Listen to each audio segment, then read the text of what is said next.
السلام عليكم ورحمة الله وبركاته. أخيرا كسر دوادا جنالس كنا كلا عين تشوي عاتين ميديا فضلا هذا نلاقيه تنسي شرقري هدي كلنا نقص بيرة إن وحويا هم بعد السعودين إن سياسة الصومالية أي بحدا دقيسي نك فرماجة إنه صار تضبي لواتنك بيشي مركا يهاد هبي النمدي مارتكودي هبي النمو إنه صاري ورقد أولي هاي وحن حكيم كوسمي إن شقوينكو قبل لها رئيس الوزراء روبلي asagoo cuskanaya oo sheegaya in uu maaragtaa uu soo galay tuhun musuqmaasuq ah dhul dan guud ay leeyihiin ciidanka xoogga dalka gaar ahaan qaybta ciidamada badda Soomaaliyeed waxay isla soo maaragtaa baxadagtaba waxa yimid markii ugu dambeysay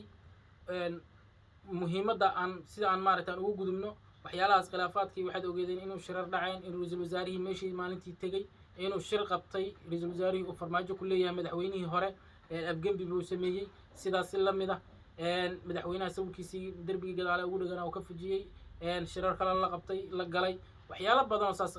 Mareykanka qaybtoodii wasaaradooda arrimaha dibadda qaybta Afrika farmaajo la soo hadashay canaanatay sidaas la mid ah roob la soo hadashay farmaajona lagu canaantay oo la yiri u sii daan ninkan shaqooyinkiisa kuna taageer doorashada iyo shirka uu qabanayo waxay soo galgalataba waxay grantii hadeertaan marka ay soo istaagtay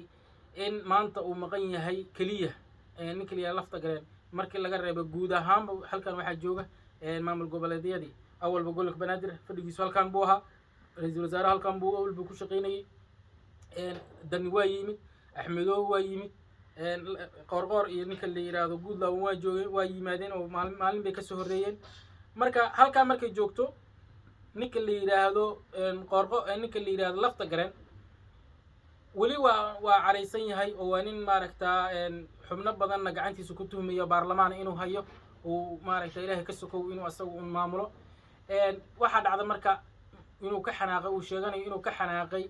guddigii musuqmaasuq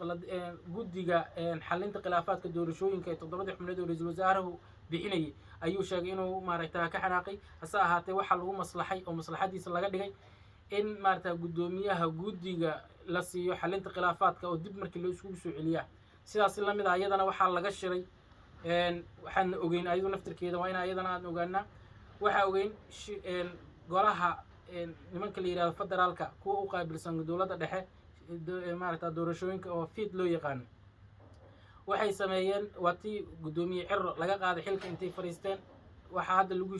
heshiiyay in dib loogu celiyo Cirro ayaguna saas ay ku shaqeeyaan kuwa xubnihi la soo doortana gudoomiye looga dhigo 7 xubnood oo la cayriyo gudoomiye looga dhigo kuwa kor joogaba nin gudoomiyaha oo wata lafta gareen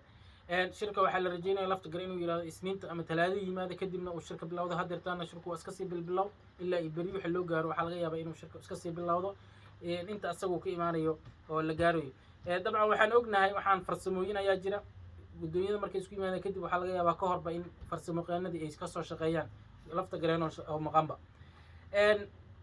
haddaba dagaalkii 27 ama 25 ka soo bilowday ama 20 bishii December ee sanadkii hore aan xalay sagootina soo bilowday ee u dhaxeeyay farmaajo groupkiisa iyo rooble groupkiisa yaa ku guuleystay yaa fursadaha dayacay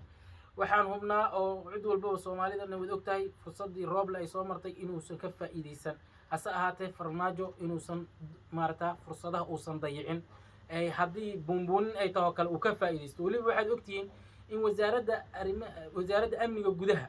inay soo saarto warqad ay ku dalbanayso xog laga siiyo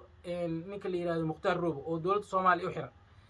dawladda marka ninka la yiraahdo farmaajo groupkiisa nisa way ka faa'iideysteen meeshii ayadoo la sugayo wal inaan warbixin la siin waxay soo saareen warbixin ay aad iyo aad ay buunbuunin badan ku sameeyeen oo sheegeen $7,000 inay ku baxdo oo ninku jaamacad dhigto